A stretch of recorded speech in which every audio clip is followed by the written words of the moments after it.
Welcome, my fellow brothers, on Rival Hammer.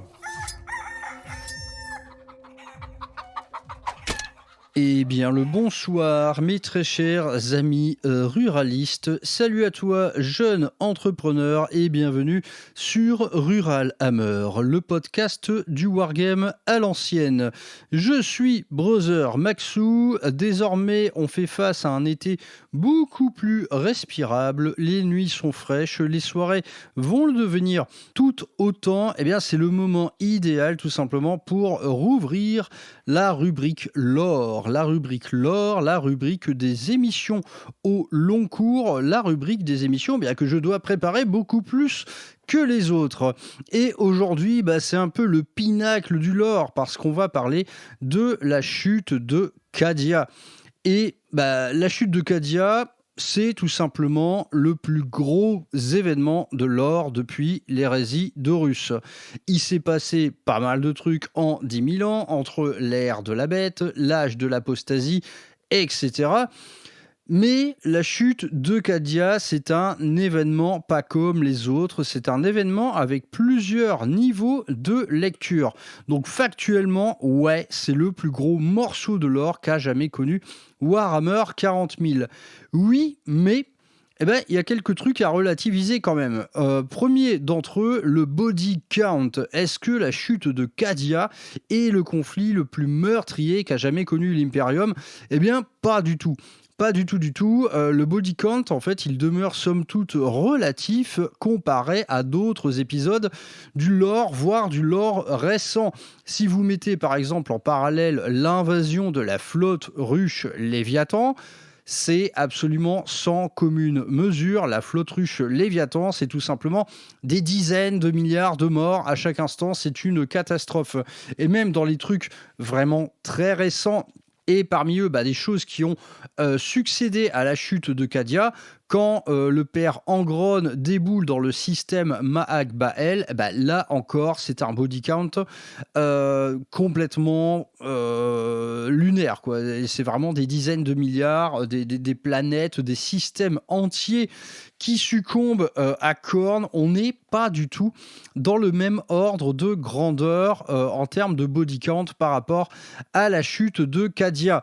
La chute de Cadia, elle va devenir un des éléments fondamentaux du lore récent, tout simplement à cause de ses conséquences. Et c'est là la vraie importance de la destruction de cette planète, ça va être les conséquences que ça aura sur la galaxie entière.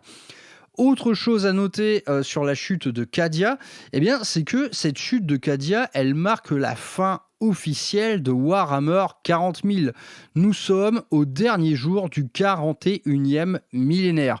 Donc on passe directement au 42e millénaire, et chose qui finalement semble être assez peu assumée par l'éditeur. Techniquement, Warhammer 40 000 aura dû changer de nom. Mais il demeure une espèce de flou artistique autour de cette question. Par exemple, la croisade Indomitus, qui va être menée en réaction à la chute de Cadia et donc à l'ouverture de la Cicatrix Maledictum, cette croisade Indomitus, j'ai essayé de croiser les infos un peu partout, à la fois des romans et du lore canon qu'on trouve sur des sites comme l'Omnis Bibliotheca.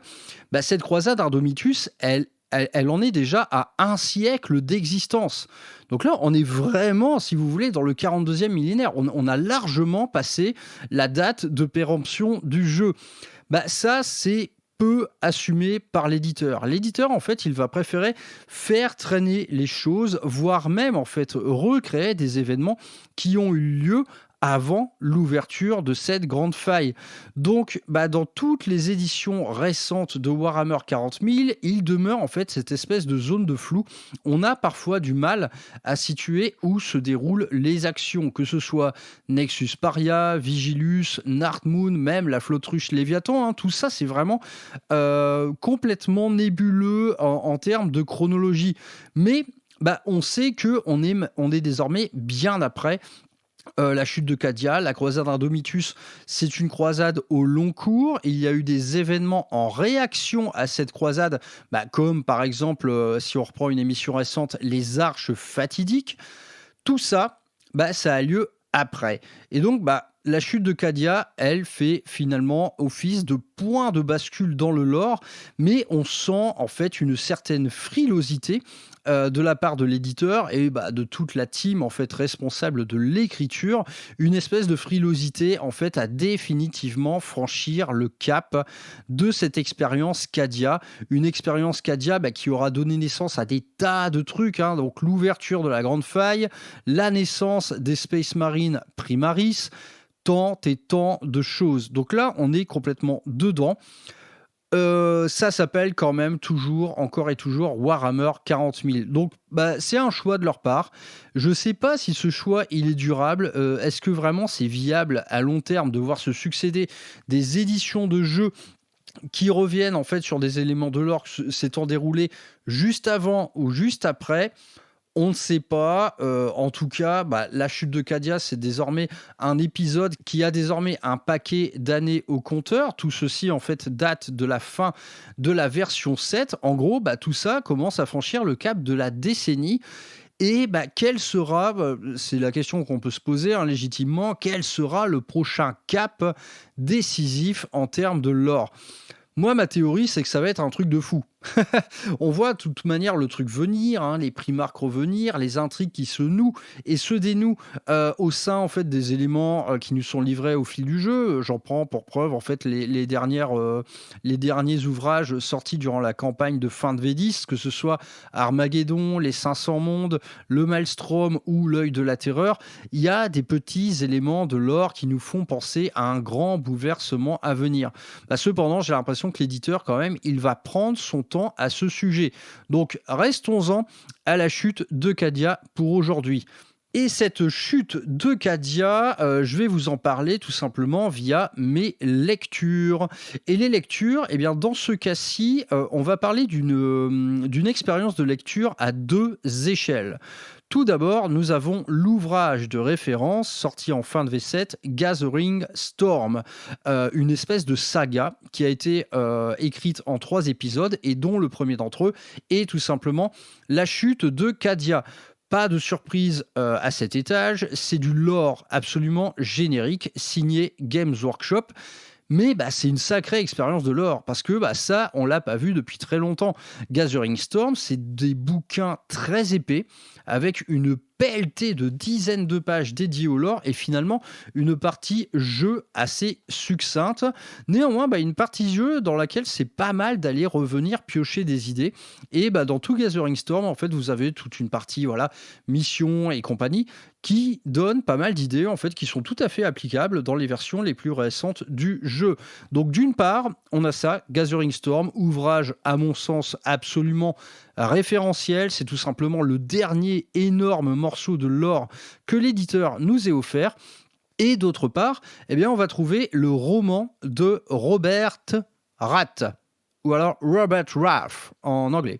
Voilà, le roman de Robert Rath, tout simplement intitulé également La chute de Cadia, qui nous a été offert en 2 tomes, ce qui avait créé une espèce de petite polémique à l'époque, parce que dans sa version anglaise, c'était un seul et unique tome à 15 €. Chez nous, ils l'ont coupé en 2, donc 2 tomes à 15 € chacun. Voilà, c'est le genre de promo que Games Workshop nous offre régulièrement. Pour rappel, ils ont baissé récemment de 30% la quantité de colle plastique dans les tubes de colle plastique qui vous sont toujours vendus au même prix. Voilà, on connaît la maison mère, donc peu de surprises à cet effet.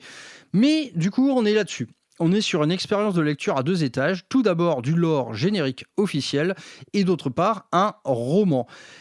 C'est là que se situe tout l'intérêt de la chose, parce que ces 2 ouvrages, ils se complètent à merveille. Et pour vous expliquer, c'est que tout simplement dans le lore générique, on aura des passages qui seront tout simplement très très survolés. Le roman, il agit en réaction par rapport à ça, c'est-à-dire qu'il va compléter à merveille toutes les zones d'ombre, tous les passages un peu trop succincts qui vous sont offerts dans le bouquin de lore. Et ça, c'est cool parce qu'il faut évidemment lire l'un après l'autre, hein. Tout d'abord Gathering Storm et ensuite le roman. Après ça, les gars, croyez-moi, vous serez absolument incollable concernant la chute de Cadia. Et si je prends par exemple quelque chose de très concret qui illustre la chose, À un moment dans Gathering Storm, on se rend compte que la ceinture de défense de Cadia Secundus connaît des dysfonctionnements. On essaie de faire battre en retraite les troupes en dehors des remparts pour ensuite les isoler et les cadenasser. Eh bien, les portes ne se ferment pas et en fait, le bouquin ne vous explique pas vraiment pourquoi.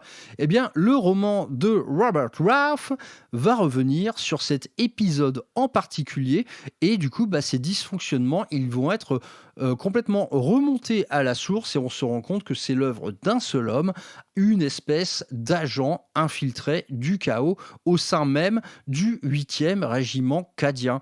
Donc les choses, en fait, c'est exactement comme ça tout le long de l'ouvrage. Le roman va préciser, développer et étoffer en fait toutes les zones un peu sombres quoi, du lore générique. Alors, le prix à payer de ce type d'exercice, qui néanmoins a été fait très intelligemment, c'est que toutes les intrigues ne se valent pas. Clairement, il y aura des choses beaucoup plus intéressantes que d'autres. Mais bon, on est sur de la Black Library, on a l'habitude.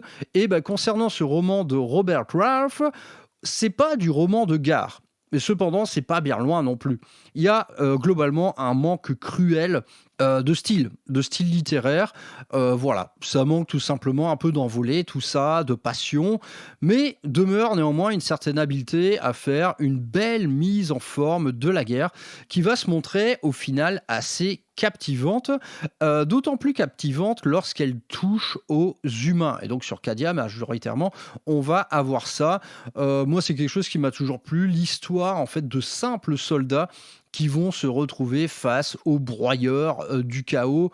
Voilà, tout simplement, c'est un conflit qui n'est pas fait pour les humains. Les humains, ils sont quand même là et du coup, ils vont jouer la débrouille. Donc, on n'évite cependant pas l'écueil du conflit au point de vue multiple, voire trop multiple. Donc, cette inégalité d'intérêt dans les intrigues et dans les récits, elle vous fera soupirer de temps en temps. Mais ça n'empêche jamais, finalement, ce roman-là, d'être une lecture agréable et elle le sera d'autant plus si vous avez lu Gathering Storm précédemment. Et Gathering Storm, eh bien, au final, c'est un truc super important. À la fois, c'est un énorme pavé dans la mare concernant le lore, mais entre les lignes, c'est également un changement profond de Warhammer 40 000. Warhammer 40 000 qui allait devenir depuis un wargame, un jeu qui va commencer à embrasser son époque. Un jeu qui va devenir plus dur, plus sport, plus animé autour des sphères compétitives. Un jeu dont le lore va s'animer désormais beaucoup autour des personnages nommés. En un mot, tout ça, c'est la marvelisation. Ce terme qui est désormais un peu employé à tort ou à travers dans beaucoup de domaines, Gathering Storm, quelque part, il marque l'entrée de Warhammer 40 000 dans la marvelisation. Et donc, si l'expérience est assez géniale dans ces ouvrages, dans Gathering Storm, malheureusement, ça le sera nettement moins par la suite et on va commencer à voir poindre finalement les nombreux écueils que comporte en fait ce changement de ligne, j'allais dire ligne éditoriale, mais non, de ligne narrative. Finalement, ça va être de plus en plus ça. Des personnages nommés partout, tout le temps. Et donc ça s'incarne également en termes de figurines, mais également de règles. À mon sens, un des gros défauts de la V10, ça a été d'articuler, par exemple, certains détachements exclusivement autour de certains personnages nommés. Et globalement, le jeu allait rentrer dans une nouvelle ère. Et concernant le jeu, finalement, c'est sans doute le sujet principal de cet humble podcast, dont vous savez exactement ce que je veux en dire. On entre dans des terres différentes. Maintenant, on est sur un jeu plus dur, plus accessible, moins compteur de boulons, comme dirait Vincent. Bref, le jeu, il a changé en même temps que cette fin de V7, en même temps que ce Gathering Storm, en même temps que cette chute de Cadia. Bon, mais après tout, nous sommes dans une émission de lore, donc venons-y à ce fameux lore. En premier lieu, la chute de Cadia, c'est l'aboutissement d'un plan. un plan d'Abaddon, le fléau. Et donc là, on est dans l'acte conclusif. La chute de Cadia, c'est la conclusion d'un plan de très très longue haleine, l'aboutissement finalement des innombrables croisades noires menées par le fléau. Et dans le cas de cette attaque de Cadia, nous en sommes à la 13e. Eh bien, ces 12 croisades précédentes, désormais, vous allez en connaître les rouages. Ces 12 croisades ont tout simplement consisté à détruire la quasi-intégralité des champs de pylônes de noctilite disséminés dans la galaxie pour en affaiblir l'espace réel. Et ça, l'Imperium, il l'a pas vu venir. Ces croisades, ces 12 croisades, au fil des âges, elles vont être vues principalement par les autorités impériales comme étant de simples raids, parce que ces raids, ces croisades, elles ont toujours été extrêmement meurtrières. Du coup, du point de vue de l'Imperium, ça a toujours été ça. Ça s'est cantonné à ça. Ok, le chaos nous attaque, ils attaquent les civils, ils attaquent les Astartes, ils attaquent tout le monde. Mais en coulisses, il se passait d'autres choses. Ces 12 croisades, elles avaient en réalité des objectifs bien précis. La destruction des sites de Noctilite. Et donc, des éléments un peu phares du lore liés aux croisades noires, comme Cancéphalus, Arcréate, Chromarque ou la guerre gothique, tout ça, finalement, c'était des raids, certes organisés par Abaddon le Fléau, mais qui avaient des objectifs très très précis. Et donc, la Black Legion et ses innombrables alliés ont procédé finalement à la déstructuration de tous les sites antiques de pylônes de Noctilite, et le tout au nez et à la barbe de l'Imperium, qui a jamais compris finalement quel était le but non affiché du Fléau. Si on devait dire un mot sur la noctilite, en gros, un pylône de noctilite, c'est quoi ? Donc c'est un matériau plus communément appelé la sombre roche, qui est globalement très très mal compris des crypto-géologues de l'Imperium, même parmi les plus érudits, comme les pétrarcanites les plus radicaux. Donc ces propriétés, elles sont méconnues, mal interprétées, elles sont souvent contradictoires, mais de base, elles fascinent tous les savants de l'Adeptus Mechanicus, qui ont toujours été prêts à tout pour obtenir en fait ce matériau, ne serait-ce qu'un simple échantillon. De tout ce qu'on sait finalement de la noctilite, c'est qu'elle affecte les manifestations psychiques et empyréennes. Elle va modifier, cette noctilite ou sombre roche, le cours des tempêtes warp et même les champs éthériques qui émanent des êtres dénués de mutations psychiques.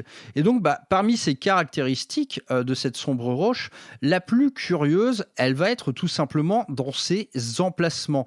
L'emplacement des champs de pylônes, donc sa présence de la noctilite sur certains mondes. Les gisements les plus importants découverts par l'humanité étaient toujours étrangement homogènes et polyédriques. Ça formait tout simplement un ordre, des strates assez ordonnées. Donc de ces sites sont souvent soumis à des batailles sanglantes parce que, on se doute bien, tout ceci, c'est de la création nécron, et les nécrons, ils cherchent à tout prix à s'en emparer. Donc, des sites de pylônes, il y en a eu partout dans la galaxie. Une énorme partie, du coup, au terme des 12 premières croisades noires, ont été détruits par Abaddon. Et sur Cadia, justement, le dispositif de pylône de Noctilite, il est ultra massif. Ici, on va parler de 5 milliers de pylônes hauts de 500 mètres, mais dont la véritable fonction demeure inconnue. Cependant, pas inconnue pour tout le monde. Abaddon, il sait très bien où il va en allant sur Cadia. Donc, maintenant, on le sait, rétrospectivement, la noctilite est une défense en fait contre les énergies du warp. C'était les nécrons qui les ont disposés un petit peu partout, et en fait là on est à proximité de l'œil de la terreur. Et si Cadia a tenu si longtemps, c'est tout simplement pour les propriétés naturelles de la noctilite qui luttaient finalement contre tout ce qui sortait de cette espèce de trou du cul de la galaxie où se concentrent tout simplement tous les trucs les plus horribles liés au warp. Et donc cette chute de Cadia, telle qu'elle nous est présentée dans ces deux lectures différentes, elle est en vérité le deuxième acte de l'invasion hérétique, le deuxième acte de cette 13e croisade. Ce premier acte d'invasion, il a avant tout été d'ordre spirituel, du moins dans un premier temps, parce que pour le reste, on est sur une incursion totalement dévastatrice.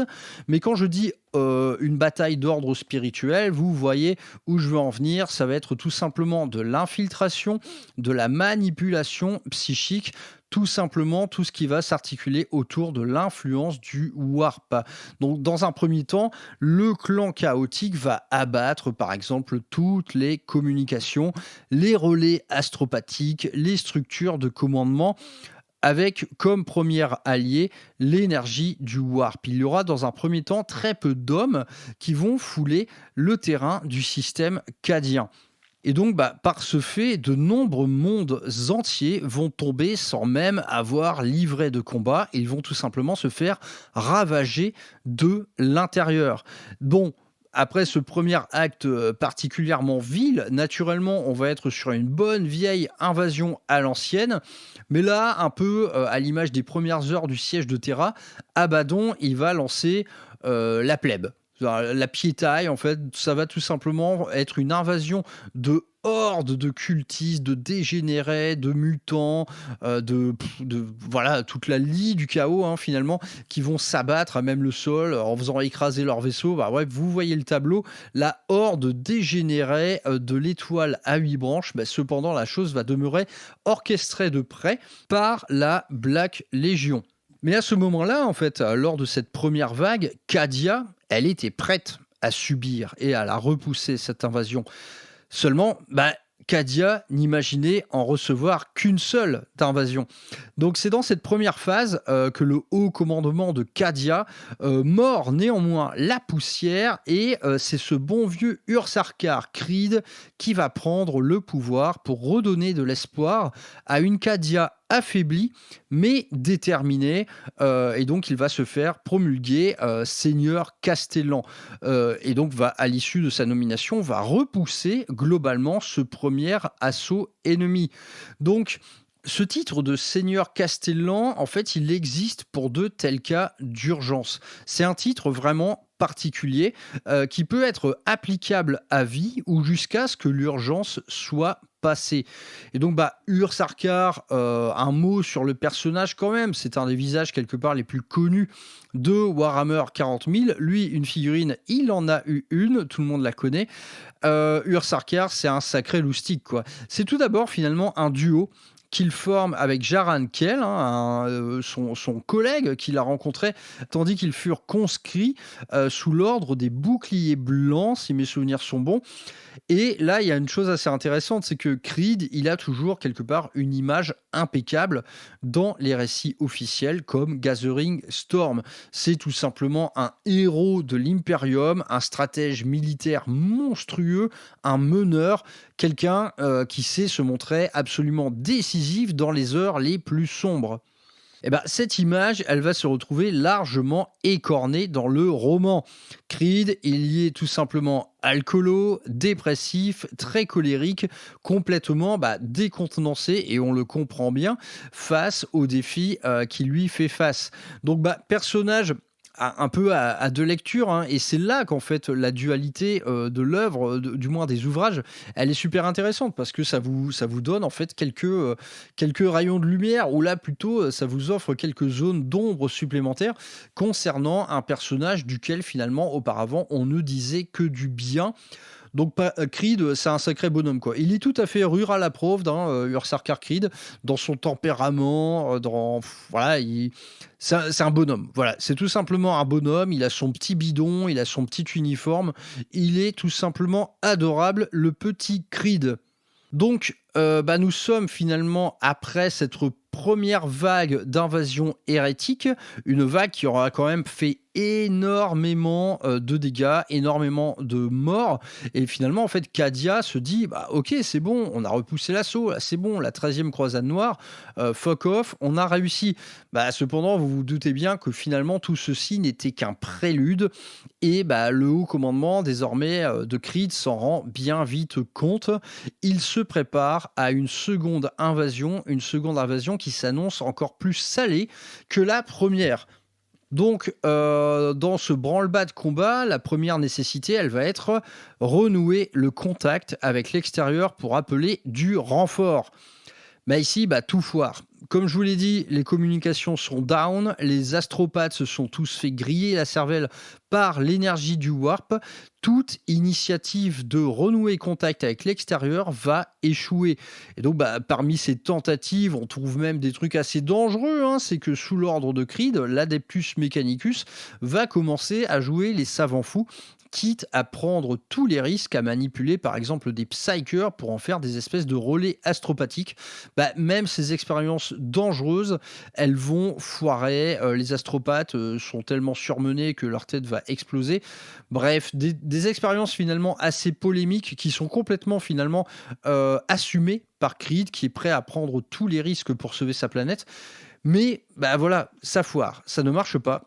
Et quelque part, à partir de ce moment précis, on sait, nous, et Creed plus que quiconque, on sait que Cadia est foutue. Sa marine, elle est quasiment annihilée. Elle a pris super cher lors de la première invasion. Ses astropathes sont morts, ses communications hors service et ses renforts Astartes, ils sont en très mauvaise posture. Ceux-là même qui avaient participé à la défense du système lors de la première invasion. Du coup, bah, il n'y a pas trop le choix. On va fortifier, on va se retrancher, on va s'entraîner et tout simplement, on attend. Et avant de parler de la grande bataille, la bataille pour Cadia, on va se dérouler un petit peu le casting des différentes forces en présence. Donc, bah, parmi ces forces, naturellement, on a le régiment cadien, évidemment. Quelque chose de quand même très populeux sur Cadia. Donc, pour dire un mot sur Cadia, c'est une planète entièrement militarisée. Toute la société repose là-dessus, et ce, dès l'enfance. Je ne vais pas vous faire l'historique de Cadia, vous trouverez toutes les sources qu'il faut dans les petits sites de lore officiels. Mais Cadia, c'est voilà, l'impérium militarisé à l'extrême, quelque chose qui englobe toute la société, hommes, femmes et enfants. Et donc, bah, un régiment cadien qui porte en lui en fait toute une histoire assez héroïque. Eux, ils luttent depuis toujours contre l'œil de la terreur, et dont le huitième cadien en fait a toujours mené la danse. Donc c'est le régiment de Creed, et ce huitième, dès lors qu'on va se préparer à recevoir la seconde vague de l'assaut, ce huitième sera en charge en fait de former l'intégralité des troupes restantes. Voilà, leur mission, ça va être ça, c'est d'en faire des tueurs. Donc le régiment cadien, il est présent massivement sur Cadia, naturellement, c'est en millions d'hommes, et il va mener la danse, il forme tout simplement le plus gros noyau des troupes. Ensuite, on va avoir quelques résidus de renforts Astartes qui ont participé à la première guerre, du moins à la première incursion chaotique. Parmi elles, on va trouver la barge de bataille des Space Wolves, qui se nomme le Fireman's Fang, et qui est menée par Orven Eiffel, personnage assez illustre. Donc un tout petit contingent de Space Wolves qui est encore pour l'instant dans l'espace. Ensuite, on va trouver au sol cette fois la 4e compagnie des Dark Angels, qui en fait va défendre au pied de son croiseur récemment abattu, le Sword of Defiance. Donc une petite compagnie Dark Angel, idem, un petit effectif qui est directement sur Cadia. Ensuite, on a également les Black Templars du sénéchal Marius Amalric, et retenez bien son nom parce que ce sénéchal Amalric, on va le retrouver longtemps et sur toute la durée de Gathering Storm. C'est un personnage assez clé dans toute cette histoire. Ensuite, du côté des forces impériales annexes, on va avoir en fait des sœurs de Notre-Dame des Martyrs qui sont en garnison sur Cadia. Voilà, elles ont leur petite abbaye, leur petit monastère là. Elles sont à l'extérieur en fait des caseurs, hein, c'est-à-dire ces immenses forteresses comme Casercraft par exemple. Je vous ai dit, Cadia c'est une planète militarisée. Vous vous doutez bien que ça se voit dans le décor. Ce n'est qu'un amoncellement de forteresses militarisées de partout. Donc voilà pour les forces principales en présence. On a aussi quelques légions titaniques, quelques maisons de chevaliers, mais je ne peux pas faire le détail de tout parce que vous allez le voir, c'est un sacré bordel cette histoire. En tout cas, avant même de parler des combats, finalement, cette histoire de la chute de Cadia, elle commence bien loin. Elle commence sur une autre planète, sur une planète qui se nomme Eriad 6, où Belisarius Cawl, enfin, à l'occasion de fouilles archéologiques, va découvrir justement ce qui se cache derrière le véritable plan d'Abaddon. Donc Belisarius Cawl, dont le destin, en fait, cependant, il semble être manipulé par une prophète des ombres Harlequin, donc une Aeldari nommée Silandri Marchemonde. Là encore, un personnage qu'on va retrouver de nombreuses fois tout le long de Gathering Storm, une petite nénette qui semble faire de la manipulation des âmes et des destins un boulot à part entière. Donc c'est cette prophète des ombres en fait qui, par manipulation, a encouragé Belisarius Cawl à partir de sa planète rouge pour atterrir ici, alors que, vous le savez maintenant, ça faisait 10 000 ans qu'il était en train de bosser sur le projet Primaris. Néanmoins, eh bien, il part avec une flotte entière sur cette planète, sur Eriad 6, en compagnie également d'une mystérieuse et très précieuse relique qui est enfermée dans une espèce de sarcophage roulant dont pour l'instant, nous ne savons rien. C'est un mystère qui nous sera révélé plus tard dans l'arc Gathering Storm suivant la fracture de Bieltan. Belisarius Cawl sur cette planète, eh bien, il faut qu'il fasse des fouilles. Qu'il le veuille ou non, il a l'air quand même un peu manipulé par les fils du destin et il va continuer ses fouilles malgré, en fait, c'est même grâce à ça qu'il va attirer la convoitise de quelques pirates orques qui vont mener des raids sur le site, mettant finalement à l'épreuve son accomplissement.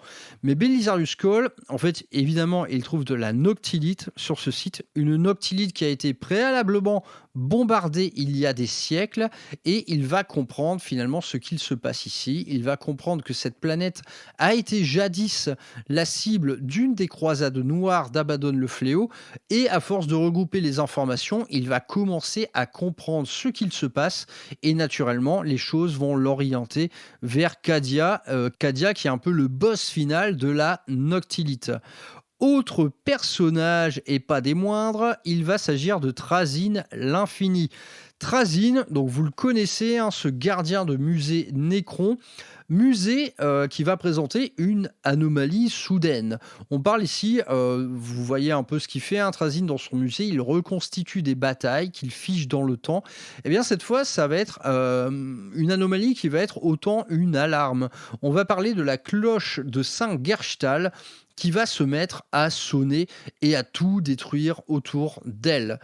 Une cloche finalement qui s'éveille à l'imminence d'un événement potentiellement catastrophique. Et donc Trazyn, en fait, vous voyez, il prend ça un peu comme une prophétie et il se dit que pour une fois, il ferait bien preuve d'un peu d'altruisme.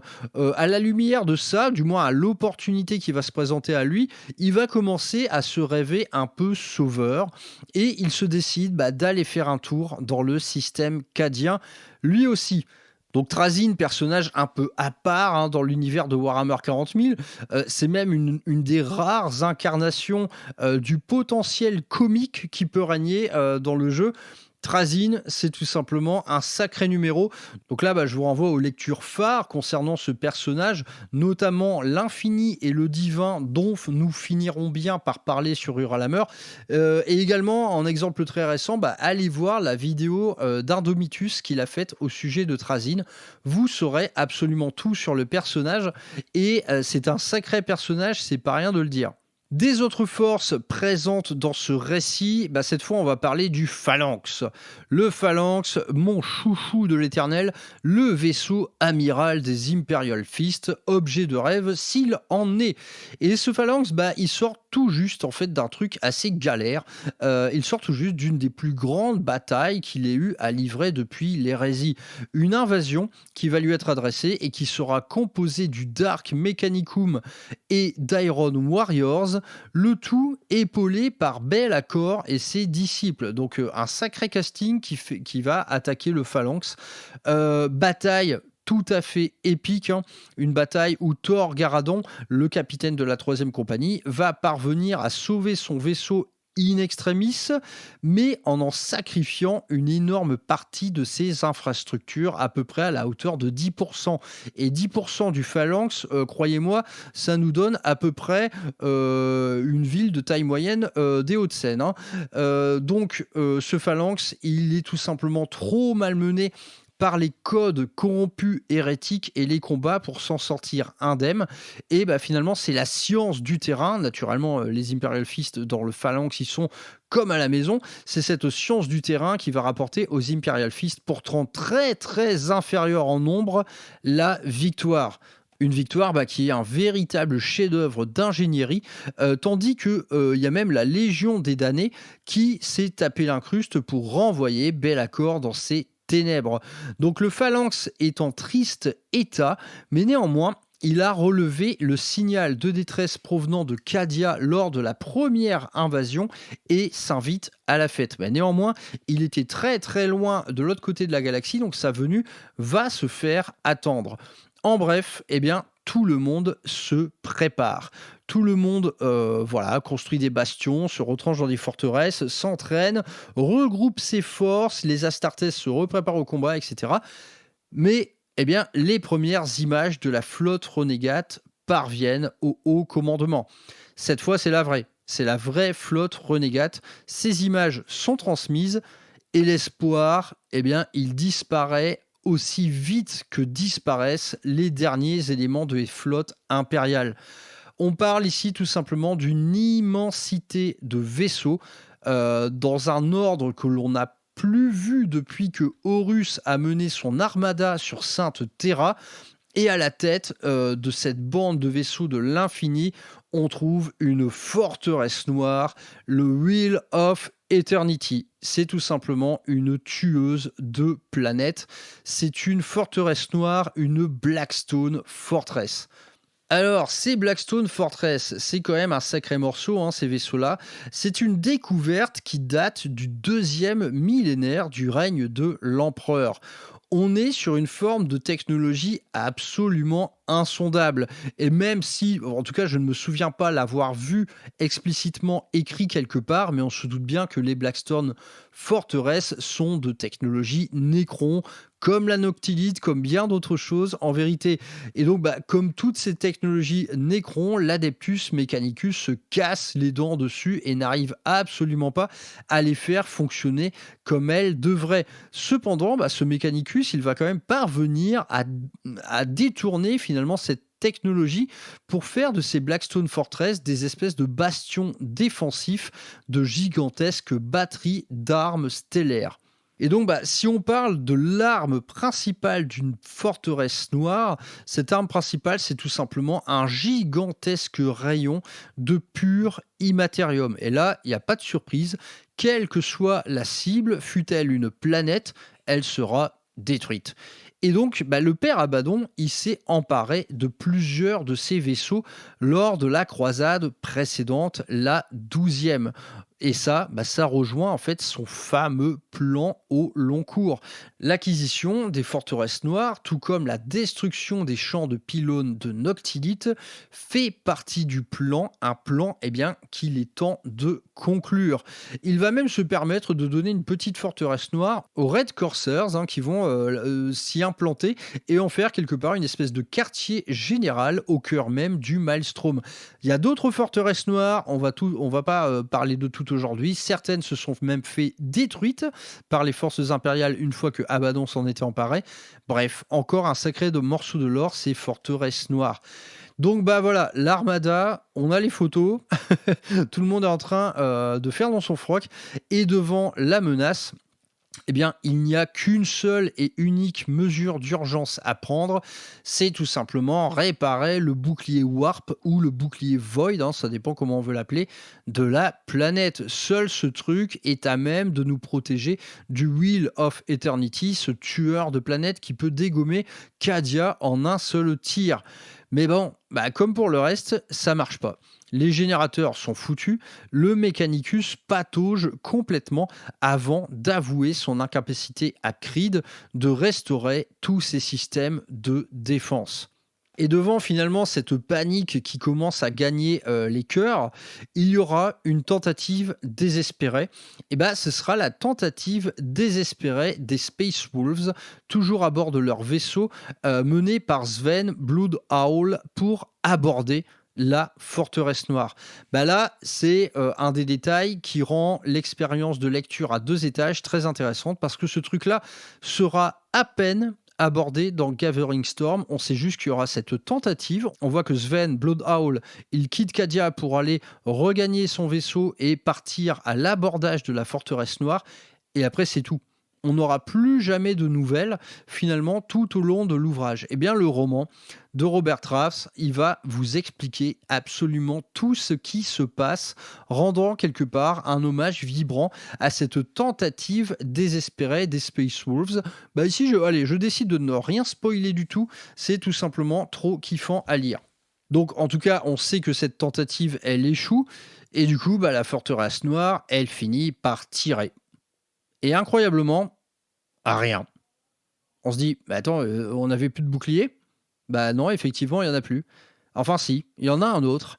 Et ben là, c'est la première intervention de Trazyn l'Infini. C'est lui qui est à l'œuvre, c'est lui qui a restauré le bouclier Warp de Cadia en faisant même un bouclier absolument impénétrable. Il a fait ça à lui tout seul, au nez et à la barbe de l'Adeptus Mechanicus, en profitant même pour en dessouder quelques-uns, hein. Voilà, il a fait sa bonne action, le Trazyn l'Infini. Pour l'instant, ses motivations restent floues, mais il a choisi de préserver Cadia. Il venait d'arriver, il avait sans doute envie de s'amuser un peu. Il a choisi de préserver Cadia de ce tir de forteresse noire. Donc là, bah, évidemment, Abaddon, il est furax. Et bah, suite à ça, il va y avoir tout simplement obligation pour le clan chaotique de devoir mener l'offensive terrestre. Eh bien, c'est ainsi que le siège de Cadia commence vraiment. Bon, bah à partir de là, je ne vais pas vous décrire l'intégralité des combats. Il y en a énormément. C'est dans la narration quelque chose de très très classique. Aussi, je vous propose de relever les éléments les plus significatifs et surtout ceux qui s'incarnent le mieux tant dans Gathering Storm que dans le roman. Un des éléments de guerre en fait les plus intéressants à relever, il va se trouver chez Notre-Dame des Martyrs. Un ordre qui va être tenu par un duo de chanoinesses, Geneviève et Éléanore. Donc, comme je vous l'ai dit, cette garnison, elle se trouve à l'extérieur des enceintes défensives et elles vont être confrontées à la première vague qui va être menée par un ambitieux chef de guerre World Eaters nommé Urkantos. Et devant la violence en fait du conflit, là on parle de cornes, hein, vous imaginez tout ce qui va avec, bah, devant la violence du conflit, l'ordre de Notre-Dame des Martyrs décide d'ouvrir ses geôles. Les geôles dans lesquelles reposent les damnés, les âmes perdues, autrement dit, bah, tous les torturés, quoi, c'est-à-dire les repentia, tous les sarcophages de torture, toutes les machines de guerre basées sur la douleur et sur la repentance. Je vous laisse imaginer la violence du machin, quoi. Et c'est au sein de ce combat et de tout ce sang offert au dieu du sang, eh bien que le père Urkantos, il va se transcender. Il va renaître en prince démon. Et bah, ce prince démon, il sera, pour toute la durée du siège de Cadia, quelque part, la tête de gondole de l'assaut chaotique.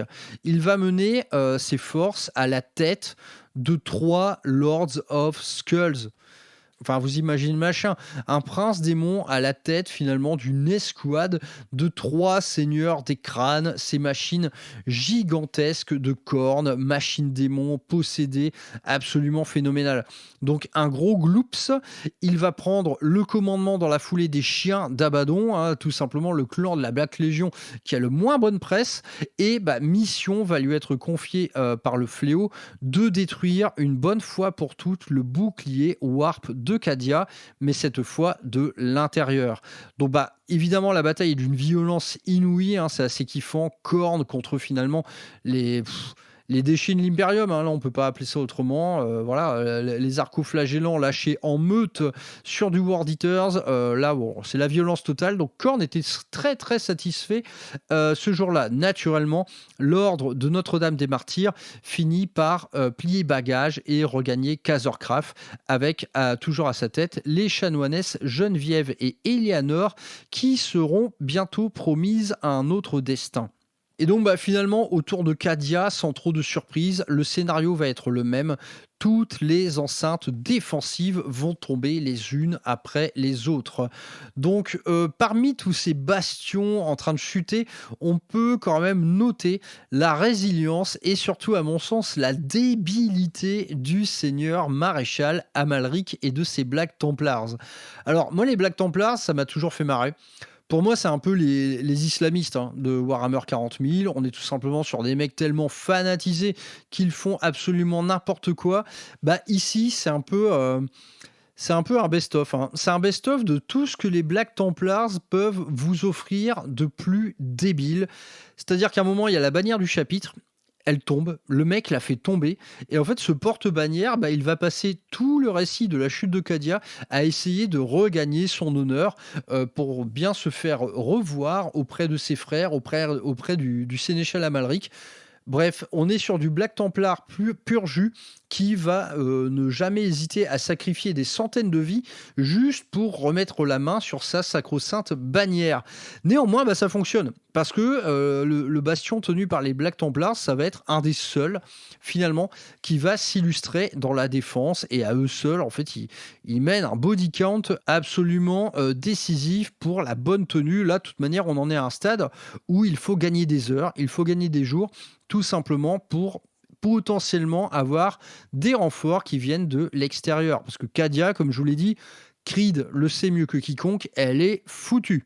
Donc les récits de bataille, ils sont innombrables. On a la Legio Vulcanum en action, une Legio titanique de fort belle allure, avec même des titans d'ordre psychique, c'est tout simplement parfait. On va avoir en permanence un immense balai de Valkyries et de Helldrakes dans les cieux. À ce titre, le roman de Robert Rauff, il fait la part belle en fait à l'Aeronautica Imperialis avec pas mal de dogfights et notamment l'histoire d'une pilote tout à fait attachante, une pilote de Valkyrie. Pas mal de récits de guérilla également qui vont opposer dans les spatioports pas mal de bandes de Raptors Night Lords qui vont affronter l'élite de Cadia, à savoir les Khazarkin. Bref, c'est le bordel, il y en a partout. Ce qui est sympa, c'est qu'en fait, il y a toutes les échelles de conflits en fait, qui s'offrent à vous, de la bataille avec de la Légion Titanique jusqu'à la petite escarmouche dans les sous-sols de Khazor-Craf. Donc très très bon. En matière de baston, là franchement, on est pas mal gâté. Et donc Khazor-Craf dans tout ça, ça va être tout simplement le dernier bastion, la dernière citadelle. Et à partir du moment où les murs se ferment autour de Khazor-Craf, Creed, il va abandonner son poste de commandement pour demeurer exclusivement auprès de ses hommes.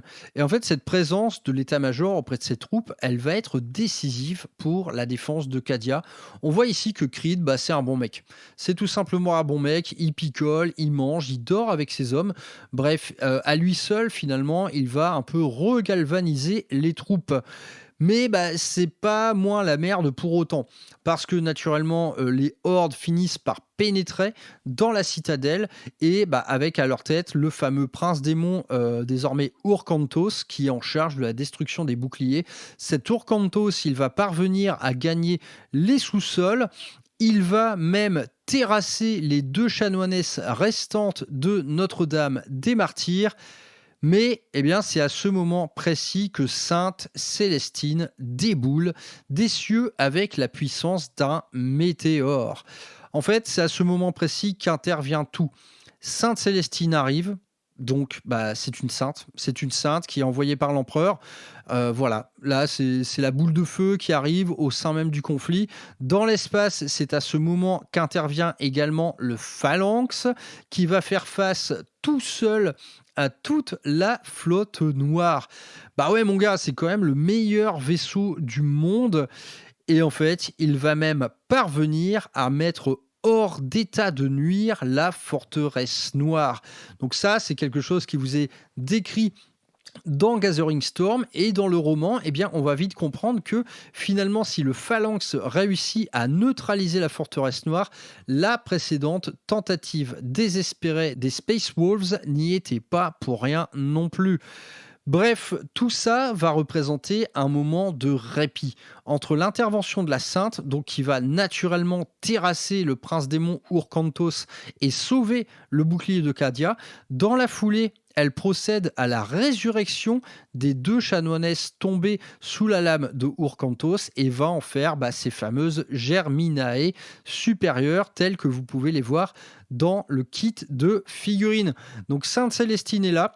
Le Phalanx également, on commence finalement à regrouper les forces, à renouer des contacts. Belisarius Cawl arrive exactement au même moment.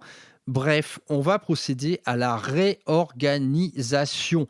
Et cette réorganisation, sous l'impulsion de Belisarius Cawl, eh bien, elle va se faire principalement autour du champ de pylônes de Cadia, un champ de pylônes qui, cette fois, change de lieu parce qu'on va être au pôle sud de la planète, tandis que l'armada noire se trouve au pôle nord. Donc, sur le pôle sud de Cadia Secundus, eh bien, le but désormais affiché va être de préserver à tout prix ces artefacts. Et concernant Cawl, eh bien, il aura une dernière carte à jouer, une ultime manipulation techno-arcanique à mener pour tenter de fermer à tout jamais l'œil de la terreur.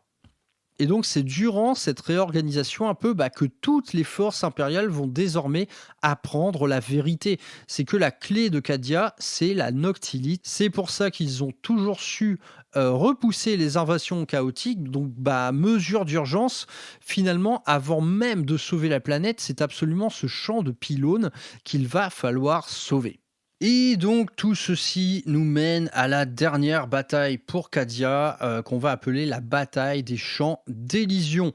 Donc une bataille au sein même finalement de ce gigantesque champ de pylônes de Noctilite, mais également dans son sous-sol, parce que sous ce champ de pylônes, il existe une vaste infrastructure militaire, à moitié caserne, à moitié laboratoire de recherche, parce que comme vous le savez, l'Adeptus Mechanicus, ça fait des millénaires qu'il se casse les dents sur ce champ de pylônes. Désormais, maintenant, tout le monde connaît sa raison d'être et tout le monde va essayer de ranimer son fonctionnement pour en finir une bonne fois pour toutes avec l'œil de la terreur.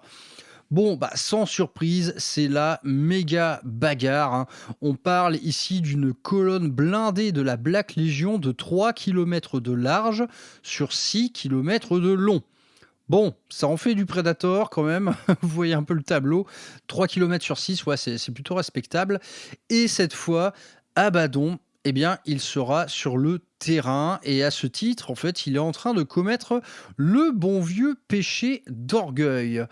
Eh bien, cette bataille des Champs d'Élysion, ça va être le tombeau de ce qu'il reste de l'armée cadienne. À la fin de cet événement, c'est simple, Cadia, dans son incarnation militaire, n'existera plus.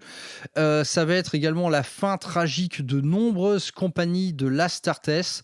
Et lorsque les démons s'en mêlent, parce que naturellement, les démons vont s'en mêler, on va entrer dans un contexte de survie totale, en repli dans le sous-sol, en repli dans les catacombes, dans lesquelles s'affaire Belisarius Cawl, assisté de... Eh bien, le bon vieux Trazyn l'Infini, parce que qui mieux que lui peut réveiller un chant de pylône? Donc, naturellement, cette collaboration, elle ne va pas se faire sans suspicion, hein. Trazyn l'Infini, il aurait en permanence sur lui braqué des armes de bricheur, catafron. Bon, bref, vous voyez un peu le tableau. Il n'a pas trop intérêt à moufter le Trazyn, mais en tout cas, pour l'instant, il fait œuvre de bonne foi. Donc à l'extérieur, c'est le bordel. Abaddon finit par faire irruption avec ses Terminators dans les galeries. Et bah, c'est à ce moment précis que le lore va devenir un peu gogol. Parce que Trazyn, l'Infini, évidemment, avec la technologie Necron, il peut tout à fait invoquer des scénettes entières qui reposent dans son musée pour les lancer à même le champ de bataille. Donc techniquement, on est absolument sur de la Pokéball. Sauf que à la place d'un Bulbizarre level 42, bah ici le mec il va faire revenir des Salamanders qui datent de l'Erésidorus, quoi. Donc là, dans ce cas-là, faut se mettre finalement à la place des troupes qui sont invoquées par Trazyn l'Infini. Quand Trazyn capture en fait des scènes, quand il capture des âmes, quand il capture des batailles entières, faut garder à l'esprit que les mecs rentrent dans une forme de stase. Enfin, ces prisonniers, entre guillemets, rentrent dans une forme de stase. Et là, si vous voulez, quand il les réveille sur Cadia, pour eux, il s'est passé absolument un battement de cils, tandis que ça fait 10 000 ans qu'ils sont enfermés dans un musée. Donc, il y a de quoi un peu décontenancer. Et bah, le Trazyn, il va s'en donner à cœur joie avec ses Pokéballs. Et il va appeler un peu tout le monde. Il y aura des Ultramarines qui datent du siège de Terra. Il y aura des Salamanders. Il y aura des cultes Mechanicus anciens. Et parmi tous ces renforts, bah, on va trouver un personnage qui sera également mis à l'honneur dans toute la suite de Gathering Storm. Il s'agit de Catarinia Greyfax, une inquisitrice de l'Ordo Hereticus. J'adore la figurine d'ailleurs. Et c'est très marrant parce qu'elle a l'air vraiment chiante, cette meuf. Elle a l'air pénible, hein. Elle a l'air pénible. À peine revenue, finalement, elle va péter directement un plomb parce qu'elle se rend compte que l'Adeptus Mechanicus est en train d'œuvrer main dans la main avec des technologies Xeno. Et ça, c'est pas très cool. Mais par la même occasion, finalement, elle-même va se retrouver la proie de tout ça parce qu'elle va se retrouver augmentée, c'est-à-dire en technologie Necron, truffée de nanomachines par Trazyn himself. Et bah, en fait, cette augmentation artificielle, elle va permettre à Greyfax de traverser bien des épreuves, quoi qu'elle en dise. Abaddon, de son côté, il commence à comprendre que sa machination de très longue date a enfin été mise à jour et que Belisarius Cawl, il est tout prêt finalement de percer le mystère des pylônes et d'en inverser le processus d'effacement du réel. Du coup, bah, on envoie les chevaux. Il faut agir à tout prix. Abaddon, en fait, il convoque tous ses plus grands psychers pour former une espèce de rituel géant qui va invoquer du démon absolument partout, à l'extérieur comme sous la surface. Allez, dans la foulée, on va également avoir la Légion des damnés, hein, parce que c'est cool, c'est toujours cool, donc il y a du démon, c'est la dernière heure, c'est le dernier bastion. Hop, Légion des damnés, vous voyez, c'est quand même un sacré bordel. Et là, on est en milieu confiné, quoi. Faut quand même s'imaginer un peu la pièce de théâtre que c'est. Bon, c'est le foutoir. Cawl, il finit enfin par activer le champ de pylône. Et à ce moment précis, eh bien tout ce qui va être lié au warp va fondre, s'évanouir, voire exploser. Bref, de quoi reprendre le dessus pour l'Imperium ? Bah non, pas vraiment, parce que dans la foulée de toutes ces manifestations psychiques qui vont être détruites, bah on va trouver El Famoso lumière de l'empereur. Cette lumière de l'empereur, qui est donc un phénomène psychique, elle va s'évanouir aussi, laissant du coup la Sainte Célestine complètement démunie. Donc démunie face à Abaddon, hein, parce que vous l'imaginez bien, le but du jeu c'est de faire un duel entre ces deux personnages. Célestine va être sauvée de justesse par un énorme élan psychique de Greyfax qui, grâce à ses nanomachines, parvient à braver finalement le champ d'interdiction des pylônes. Creed va ensuite sauver in extremis Greyfax. Creed va lui-même être re-sauvé par Sainte Célestine et à l'issue de tout ce bordel, Abaddon est grièvement blessé. Il a tout simplement pris l'épée de Célestine en travers du thorax. Donc là, vous voyez, ça commence quand même à être ça, hein. La marvelisation, c'est toute une brochette de personnages nommés qui se sauvent, qui s'entretuent. C'est un peu débile, mais en tout cas, le contexte est tellement chaotique que finalement, ça passe crème. Donc, concernant Abaddon et son péché d'orgueil, hein, parce qu'il aura finalement pas dû mettre le pied sur Cadia, il opère une retraite express sur le Vengeful Spirit et arrive à ce constat, c'est que Abaddon, il a échoué à briser l'esprit de Cadia. Parce que dans les sous-sols, là, et même autour des champs de pylônes, Creed, il mène toujours la danse, hein. À la tête de son 8e, les Cadiens font œuvre d'une bravoure encore jamais vue. Ils repoussent des colonnes de blindés. Enfin, Creed, c'est à ce moment précis-là qu'il devient un véritable héros figé dans l'éternité.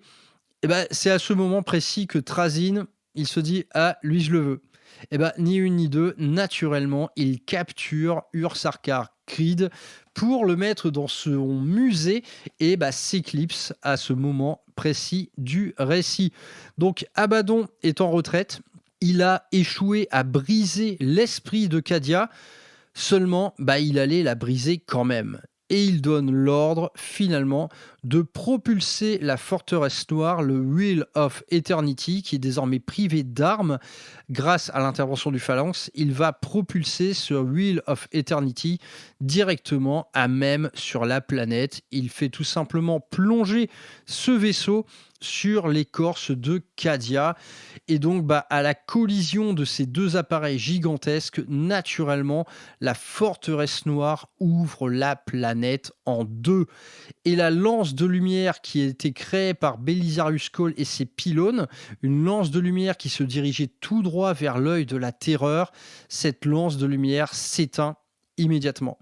C'est l'ouverture officielle de la Grande Faille. Donc, c'est le cataclysme total. Cependant, il n'est pas instantané, ce cataclysme. Le Wheel of Eternity percute la planète sur son pôle nord, mais les troupes du pôle sud ont le temps d'organiser la retraite. Une retraite qui va s'avérer désastreuse, mais néanmoins possible grâce au sacrifice de Creed et de son 8e régiment. Donc la fracture de Cadia n'est pas une fracture instantanée, il va se dérouler quelques heures néanmoins durant lesquelles la planète va faire face à un cataclysme total, les océans bouillonnent, les montagnes se fracturent, l'écorce terrestre se fend, il y a de la lave, enfin voilà, c'est la vraie fin du monde quoi, et des fragments de Cadia vont être un peu expulsés partout, et ça c'est rigolo parce que c'est des fragments de planètes sur lesquels vont se dérouler des petits morceaux de lore parus depuis. Donc, ce n'est pas une fracture instantanée. Et l'autre surprise, c'est que la grande faille, donc qui prend naissance grâce à la destruction du champ de pylônes, cette déchirure dans la galaxie, ce ne sera pas une déchirure instantanée non plus. Et ça, on va s'en rendre compte en fait au fur et à mesure des récits. Tout au long de Gathering Storm, finalement, la cicatrice Maledictum, elle avance. C'est pas, la galaxie se déchire pas en deux d'un coup. Et même lors du 3e acte, qui s'appelle la résurrection du Primarque, sur lequel naturellement je vais finir par revenir, cette déchirure, elle n'est pas encore accomplie, elle n'est pas encore actée, elle avance lentement. C'est tout simplement une déchirure qui provient de l'œil de la terreur lui-même, qui déverse finalement une quantité torrentiel d'énergie dans la galaxie, vu que désormais il n'a plus ce champ de pylônes massif juste devant son entrée pour le restreindre. C'est ainsi que naît la cicatrice Maledictum. Donc là, on est sur le vrai truc finalement de la chute de Cadia. c'est la conséquence de la chute de cette planète. Désormais, il y aura une cicatrice qui va parcourir la galaxie, qui va la couper de part et d'autre, coupant l'Imperium en deux et formant finalement le nouveau terrain de jeu que sera celui de Warhammer 40 000. Un terrain de jeu dans lequel, cette fois, l'espoir, il n'est absolument plus permis. Pour les hautes autorités impériales, perdre la moitié de la galaxie, qui sera désormais appelée l'Imperium Nihilus, c'est tout simplement catastrophique. Et il faudra attendre la résurrection du Primarque et ensuite la croisade Indomitus pour revoir poindre un petit peu de lumière dans tout ce chaos. Donc cette cicatrice, je ne vais pas en dire plus pour l'instant. Je pense qu'on aura le temps d'y revenir en détail parce que c'est un truc vraiment assez passionnant. Les manières dont ça se manifeste, les répercussions psychiques que cette grande faille amène autour d'elle. Je pense qu'un jour, je trouverai une petite émission à l'effigie de cette grande faille. Bon, néanmoins, on n'en a toujours pas fini avec la chute de Cadia. Mais je vais passer très vite sur la suite, parce que la suite, finalement, elle ne va plus être qu'une longue retraite dans l'espace qui va se dérouler sous le feu et le harcèlement des poursuivants de la flotte noire d'Abaddon. Donc là, en fait, on est sur une brochette de bras cassés. C'est que majoritairement, ça va être la flotte de Belisarius Cawl, accompagnée du Phalanx, toujours et encore lui, heureusement qu'il est là d'ailleurs, et qui sont poursuivis par tous les hosts renégats. Et donc on a tous les personnages nommés à bord, donc que ce soit Greyfax, Cawl, Sainte-Célestine, le Sénéchal Amalric, il y a Thor Garadon également. Bref, toute une brochette de personnages qui va essayer de trouver la suite de l'aventure. Et cette suite de l'aventure, elle va se faire principalement via des visions, naturellement les visions de Sainte-Célestine, qui est là pour accomplir la volonté de l'empereur. Suite à ces visions, elle donne l'ordre de mettre le cap sur une planète nommée Claysus, une planète glaciaire où règnent en fait des tempêtes de glace en permanence. Et donc, elle va finir par y mener un effectif de plus en plus diminué. Là, on parlait, il y a des dizaines de milliers de pertes en fait le long de ce chemin vers Claysus, des dizaines de vaisseaux également qui se font éperonner par le Vengeful Spirit himself, naturellement. Et Sainte-Célestine, par contre, elle sait quoi faire et elle amène finalement ce qui est maintenant en fait qu'une petite armée. Elle l'amène sur Claysus, faisant fi en fait du harcèlement incessant de la Black Legion pour rejoindre le sommet d'une montagne. Et au sommet de cette montagne se passe la rencontre avec le peuple Inari et Ivren. Ouvrant la porte au deuxième épisode de Gathering Storm, la fracture de Biel-Tan. Bref, un sacré morceau quand même, tout ça, ce n'est pas sans défaut, mais ça reste assez passionnant. Donc c'est ce que je pouvais vous dire de la chute de Cadia. Donc, globalement, expérience de lore assez indispensable pour quiconque en fait s'intéresse au jeu. L'expérience de lecture à 2 niveaux, honnêtement, je vous la recommande, c'est tout à fait plaisant. Néanmoins, il va falloir le trouver, ce tome de Gathering Storm. Moi, j'ai réussi à le choper sur une petite annonce très bien, qui m'a, ça m'avait été indiqué par un ruraliste, tout ça. Donc, grâce te soit rendu, l'ami. Concernant le roman, c'est de la petite lecture toute sympa, honnêtement, ça se lit très bien, c'est pas très épais non plus, ça va assez vite. Et si vous voulez être incollable sur la chute de Cadia, là, il y a littéralement des dizaines de vidéos de lore en français sur ce sujet, mais néanmoins, celui qui sort du lot, c'est Oxawa. Vous le connaissez peut-être, mais Oxawa, il joue un peu les commémorateurs, et la chute de Cadia, il en a fait une série de vidéos, mais monstrueuse en termes de contenu, et son exercice à lui, c'est de faire la chronologie. Et donc là, vous aurez la chronologie exacte de toutes les étapes de cette guerre dans le système cadien jusqu'aux prémices finalement de la première des invasions. Donc excellent. Oxawa, moi je recommande vraiment. Là, ce qu'il a fait en boulot sur la chute de Cadia, c'est tout simplement énorme. Si vous voulez pousser le concept, il a aussi fait pas mal autour de l'hérésie d'Horus. Mais ce qu'il a fait sur la chute de Cadia, c'est à mon sens absolument référentiel. Donc si vous voulez pousser l'expérience plus loin, si vous voulez être incollable à ce sujet, vous pouvez foncer Oxawa, Oxawa sur YouTube. Bon bah voilà, on y est, on a fait le tour, c'est tout ce que je pouvais vous offrir concernant la chute de Cadia. J'aurais pu vous donner bien plus, mais j'ai pas envie non plus d'en faire une émission de 4 heures, parce que pour la plupart d'entre vous, bah, cette histoire, vous la connaissez déjà. Là, le but, c'était de faire un déroulé un peu amusant à travers le prisme de la ruralité. En tout cas, bah, voilà, rétrospectivement, est-ce que c'est cool ou pas, la chute de Cadia? Bah, pour ma part, oui, c'est complètement cool. Alors certes, c'est une expérience de lore qui change un peu d'avant. Avant, le lore de Warhammer 40 000, il ne s'inscrivait pas autant dans quelque chose de autant cataclysmique, avec autant de personnages nommés. On était sur des trucs quand même plus humbles, autant en termes de format qu'en termes de spectacle, quoi. Mais bon, évidemment, moi j'ai toujours une sympathie première pour ce que j'appelle le old lore. Mais bah, celui-là, en fait, il trace la voie d'une nouvelle ère.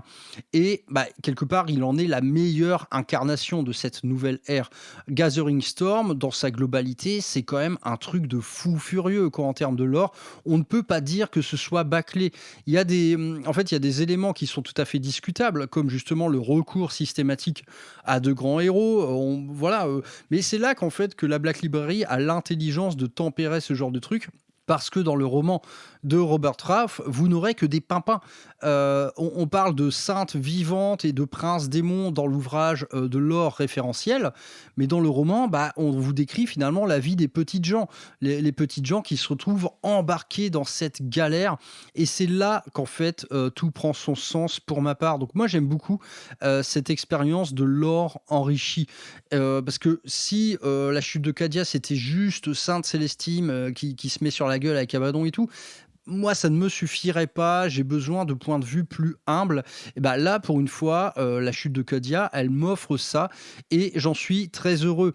Mais bah, dans le lore récent, on va pas se mentir, c'est quand même ce qui s'est fait de mieux. Tous les éléments suivants, que ce soit l'éveil psychique, les arches fatidiques ou la campagne récente de fin de V10, il y a quand même quelque chose en moins, et il y a surtout, à mon sens, quelque chose en moins en termes d'enjeux. Ici, les enjeux, mais ils sont tellement forts. Vous imaginez, Cole aurait pu réussir à museler l'œil de la terreur. Si ce truc-là s'était passé, mais bon, en fait, c'était fin d'histoire. L'Imperium a gagné, quoi. Mais bon, non, il s'est passé tout le contraire. À l'issue de ce conflit, bah, on a la galaxie coupée en deux. Donc là, en termes d'enjeu, si vous voulez, c'est over the top. Donc, on peut ressentir un peu toute la souffrance qui parcourt le récit. Et c'est très cool. Là, c'était une grosse distribution de nouveaux rôles, de nouveaux dangers, de nouveaux défis, et finalement de tout un avenir qui va devoir se paver sur ces intentions-là. Et bah, à mon sens, 40K pour l'instant, dans ses écrits, il a moyennement fait le boulot. Les arches fatidiques, c'était cool. L'éveil psychique, un peu moins. Mais c'est pas mauvais pour autant, et je pense qu'en fait, dans tout ça, le meilleur est potentiellement à venir. Le meilleur, ce sera sans doute à venir dans l'incarnation de quelque chose de tout nouveau, quelque chose de très décisif. Mais bah, comme je l'ai dit précédemment, on peut quand même craindre cette forme de marvelisation qui prenne le pas, qui est déjà, en fait, à mon sens, dans ce récit-là, très mise en place, quoi. Entre Trazyn qui fait le mongol, Greyfax qui, à peine ressuscité, râle et tout. Enfin, il y a quelque chose quand même qui demeure un peu grotesque dans tout ça. Bref, mais moi, la chute de Cadia, globalement, j'aime bien. Mais j'aime encore plus l'épisode suivant. Bah d'ailleurs, tiens, je fais appel à vous. L'épisode suivant, c'est la fracture de Bieltan. Alors, j'en ai déjà parlé dans plusieurs émissions, que ce soit le Faction Focus Eldar ou dans le C'est notre projet dédié aux Inari, j'en ai déjà parlé de tout ça. Bah, est-ce que ça vous sauce ou pas une expérience de lore enrichie via un podcast dédié autour de la fracture de Bieltan? Bon, je vais pas vous mentir, c'est mon épisode épisode préféré de Gathering Storm, donc je le ferai avec grand plaisir. Mais dites-moi en fait si ça vous fait envie ou pas pour le prochain numéro de la rubrique lore. Mais bon, il faudra toujours être patient parce que la rubrique lore, ça se construit pas du jour au lendemain. Allez, je vais conclure cette émission par quelques petites news et un peu de promotion. Les prochaines réunions Super Warp, donc la prochaine c'est à l'abbaye de Marcheroux le 29 août où on va faire du 40K, du Boarding Action et du Mordheim, du coup à l'intérieur d'une abbaye. Il reste quelques places, donc n'hésitez pas. S'il faut faire grossir un peu l'effectif, je peux le faire. En tout cas, j'ai quand même besoin de quelques joueurs pour Boarding Action. À cette heure, l'effectif est un peu faible, mais je ne suis pas inquiet pour dessous. Autre réunion Super Warp, cette fois ça nous projette fin octobre dans le Grand Est à Chaumont avec l'événement narratif Le War à la Cool que je fais en collaboration. N'hésitez pas, toutes les infos sont sur le Discord et il y en a bientôt d'autres qui vous seront annoncé. Autre news concernant Rural Hammer, eh bien c'est le compte Tipeee. Vous l'avez peut-être loupé, mais le compte Tipeee est ouvert. Je vous explique le pourquoi du comment dans l'émission qui s'appelait L'avenir sera Super Warp. Je vous explique pourquoi j'ai recours à ce compte Tipeee. Mais en tout cas, vos retours suite à cette émission ont été très très encourageants. Et donc, suite à ça, j'ai franchi le pas et j'ai ouvert le compte Tipeee, même si de base, j'étais pas trop à l'aise avec cette idée. Ce qui fait de Rural Hammer une entité que désormais vous pouvez soutenir de manière différente. Vous pouvez adhérer à l'association Rural Hammer et donc cet argent, je n'en touche pas une bille. Il est tout simplement dédié à l'équipement matériel de l'association et des réunions qui vont être organisées. Autre moyen de me soutenir, c'est de faire vos courses sur My Hobby Place où là, c'est un petit peu mon argent de poche hobby qui me permet de me faire plaisir de temps en temps et de faire des achats pour le studio de formation de peinture qui me demande régulièrement des achats de fournitures. Et donc, en dernier lieu, le compte Tipeee qui est principalement destiné à me défrayer pour le temps et l'argent que je consacre à l'organisation d'événements. Une organisation d'événements qui est un peu déraillée ces derniers mois, on va pas se mentir. Donc j'ai besoin de votre soutien à partir de maintenant pour continuer l'expérience Rural Hammer telle qu'elle existe à l'heure actuelle. C'est-à-dire des jolis podcasts qui durent longtemps, qui sont bien écrits et surtout des événements un peu partout qui vont aller sur un rythme mensuel désormais. Voilà, donc j'ai besoin d'un peu d'appui financier pour pouvoir continuer l'aventure, mais je ne vous demande pas Byzance non plus. Le tout est accessible à partir de 1 € par mois. Donc voilà, c'est tout à fait cool. Si vous êtes nombreux à le faire, honnêtement, moi, ça peut me changer la vie et les perspectives d'avenir qui vont pas mal se retrouver bouleversées dans les mois à venir. Donc je compte sur vous et si vous me donnez que de l'amour, eh bien ça me va tout aussi bien. Bon c'est tout les mecs, j'espère que cette petite émission vous aura plu. Je vous dis à plus tard sur les réseaux, en réunion Super Warp. Il y a beaucoup d'autres annonces qui vont venir tout le long de l'été. Je risque également de vous filer un petit rencard peinture pour bientôt. Les dates demeurent à définir, mais je vous en reparle très bientôt. Bref, portez-vous bien, profitez de la fraîcheur retrouvée et je vous dis à tout bientôt les amis. Ciao!